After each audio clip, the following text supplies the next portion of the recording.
This is the wonderful thing about MegaCon and Comic-Con and pop culture conventions is that when you're a cosplayer, the only thing we see is the character.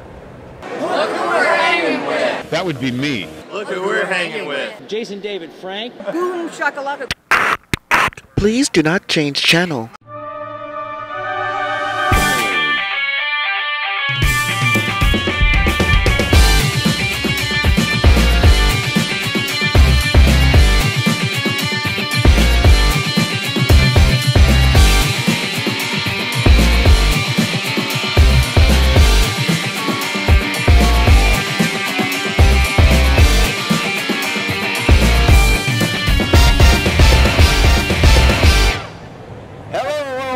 Welcome back to the Hangin With Web Show. I'm GW Pomichter. I'm Basel. And we are here on the floor of MegaCon 2018.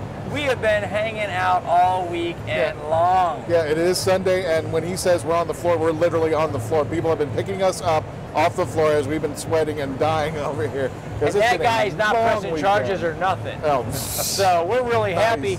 We're here right now hanging with comic creator Alex Bonilla. Alex, thanks for hanging with us. Thank you. And as a bonus, because we discussed this beforehand off camera, and we decided that the three of us was not interesting enough for YouTube. So he has brought his character, Shiverlique, from the comic coming out here. We're looking for when? My name is the comic book's name is Antioch. Antioch, and that's coming hopefully by 2019. By 2019, and this character is Shiverlique. Yes. Thank you so much. Thank you for You look having me. wonderful. Thank you. You look absolutely amazing. The eyes are freaky, which is awesome. Man, thank you for coming and hanging out. I appreciate this. That's great. We don't need to get a picture. Let's Just film there start. the whole time. You are getting ready to debut Antioch. Yes. So let's talk a little bit about Antioch. Okay. Because that kind of sounds like the right thing to do, doesn't it? Yeah. Basically, the comic book is about two brothers. One is named David, the other one is named Aaron. And basically, David happens to be a police graduate, and his brother Aaron is a full-class detective. So basically what happened was he wants his younger brother to follow his footsteps, and he chose not to. He decided to be like a graphic artist and photographer. But as one does. Yes, exactly. So then what happened? Then after his brother Aaron gets murdered, and so David now is all alone in this big city called Antioch. He doesn't know what to do. So then finally he finds a comic book in his brother's place, that's now his place, and he starts reading it. And once he reads it, the superhero comes to life, and that's when the adventures begin. However, also characters of the character's name is ComicBookGuy, who comes to life. He also his enemies like Shiverlique also come to life as well. So now they're fighting in the real world. So you get to be a bad guy. Yes. Okay. Awesome. Okay, I'll be back. So then basically that's every comment you made off camera is coming. Yeah, it just you catch the rest of the deleted scenes. Seriously. Alex, what inspired you to put this story together? So basically, what inspired me was basically that I've been collecting comic books for more than since I was 17.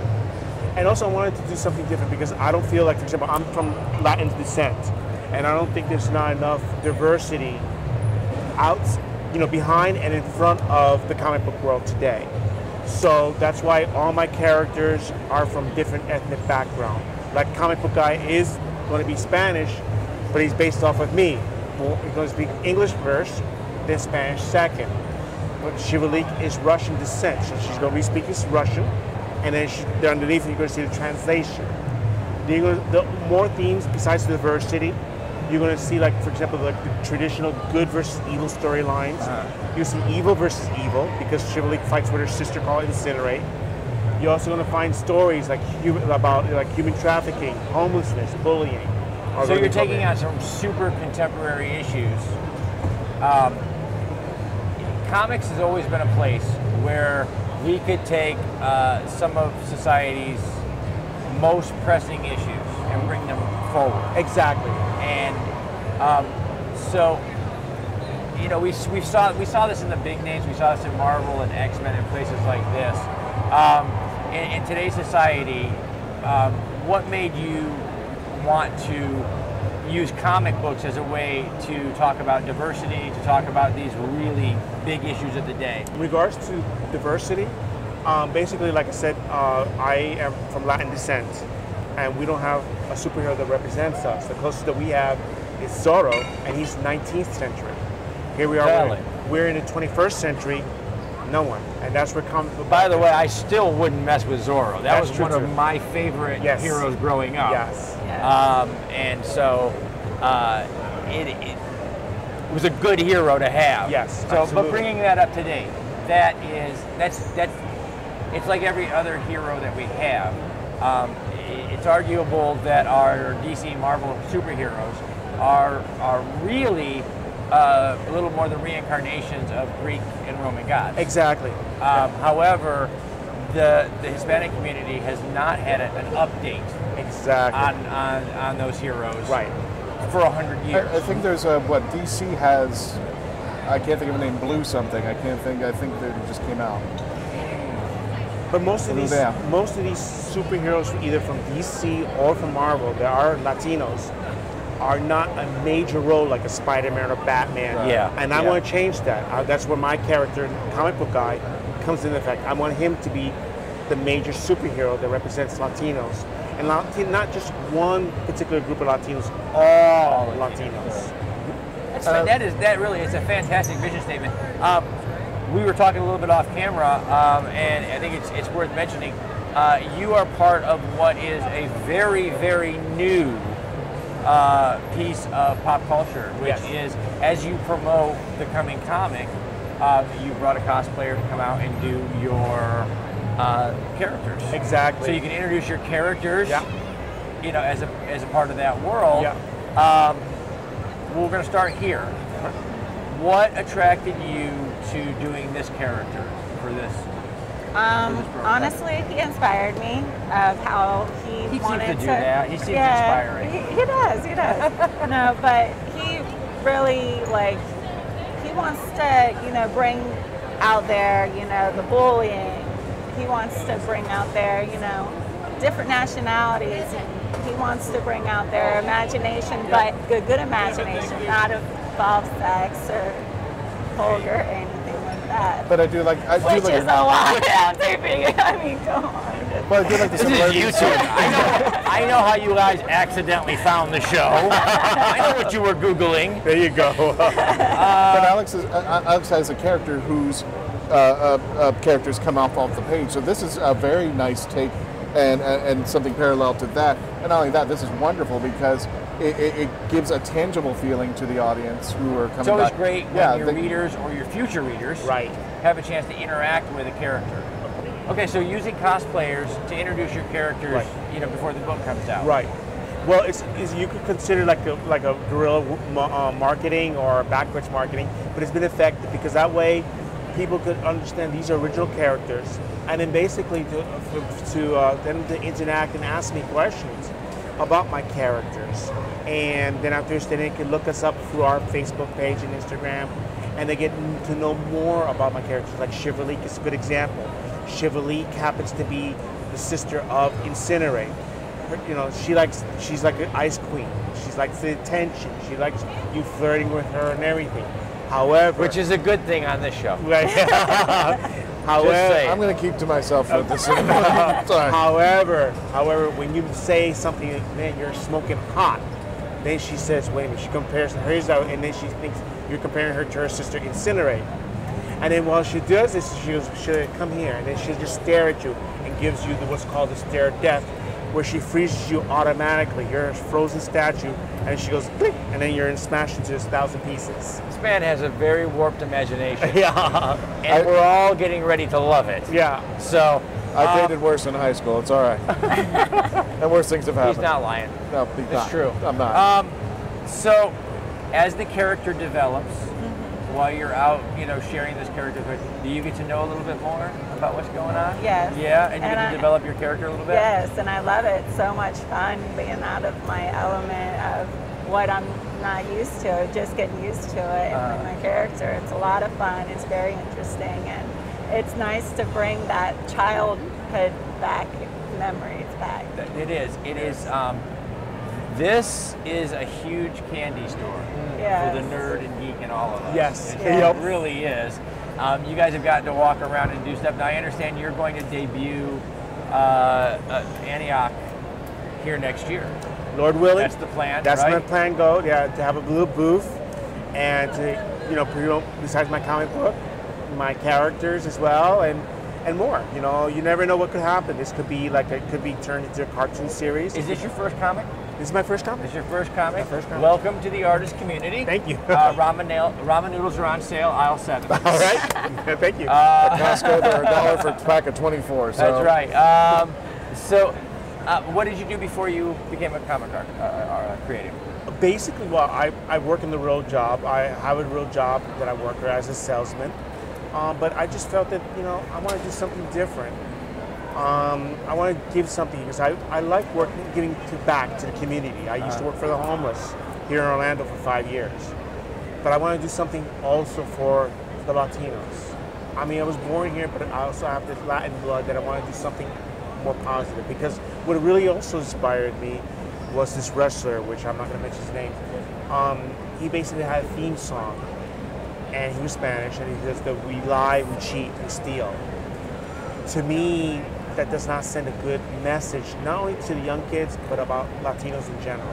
And you picked and it wasn't a choice. It obviously, you're inspired when you're inspired, but you chose a wonderful time in comic culture history to tell this story. Exactly. Because this is the time. We are changing the paradigm of how our stories are told. Yes. There's more diversity in comic culture and in pop culture than there ever has been before. And it increases every day.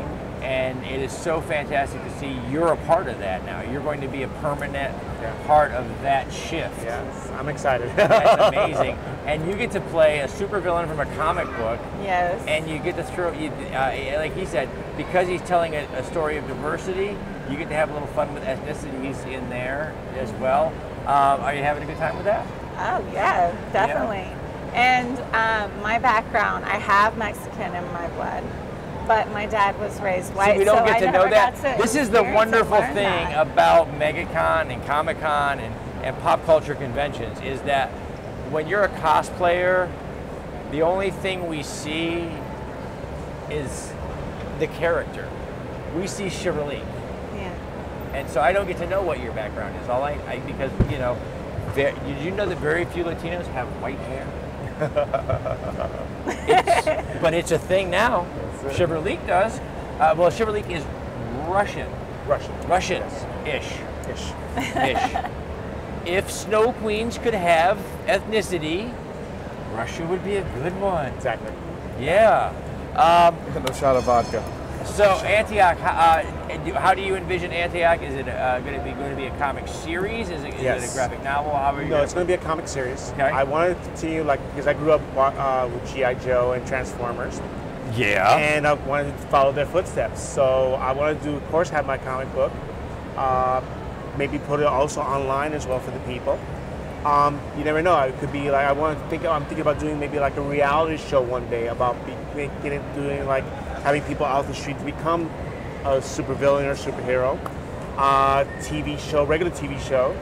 I'm in. That's awesome. There's a lot of things too. Or maybe a movie. You never know.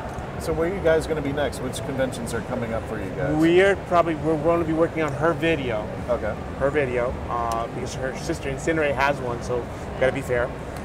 So we're going to plan to do that hopefully around July or August of this year. It's going to be like a 7 to 8 minute video where she freezes the victim. And then we're planning to go to always a good day. Yeah. Yes. We're planning to go to what's called the Ranger Stop Power Ranger Convention to introduce some of my ninja characters. Awesome. I have 3. So, and then of course, Lord willing, January we have everything ready to have our booths at our convention in January called Orlando Toy Comic Con, as well as MegaCon next year. Fantastic, man. We're so glad that you got to come over and hang out with us. Thank you so much for hanging with us. Yes. We want to make sure the stage grabs some links from you guys so we can share the links down below. People can follow your progress, see how you guys are coming along. Yes. Make sure you share your cosplay links. We'd love to see your cosplays, okay? All right. We're going to wrap it up.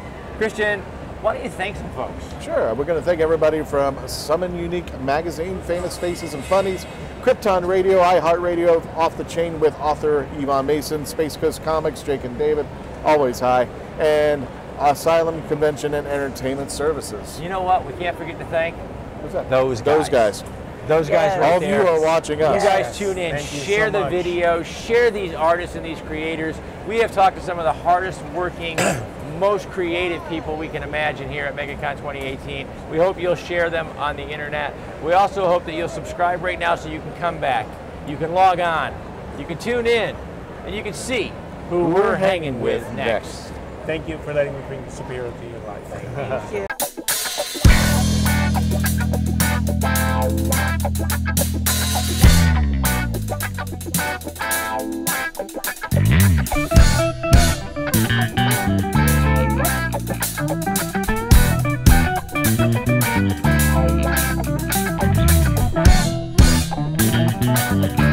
you.